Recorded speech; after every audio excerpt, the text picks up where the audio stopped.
How to send PDF file on Instagram. Hey there, welcome back to the channel, and let's get right into this tutorial.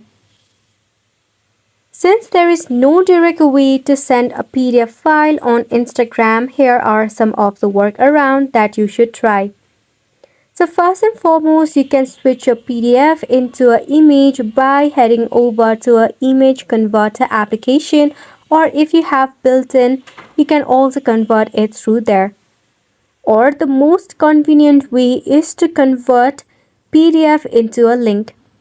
In order to do so, what you can do is you can just tap on the three dot or the icon next to your PDF file. From there, you can just hit on the copy link option, or right at the bottom of share as link, go ahead and search for the Instagram application. Then select on it.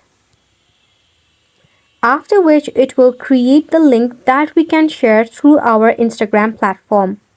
From here, just tap on the send button to the person to which you want to share a PDF with. Then they can just open up the link and they can check the PDF out. Wasn't it simple? Make sure to go ahead and give it a try, and thank you so much for tuning in. We will see you very soon.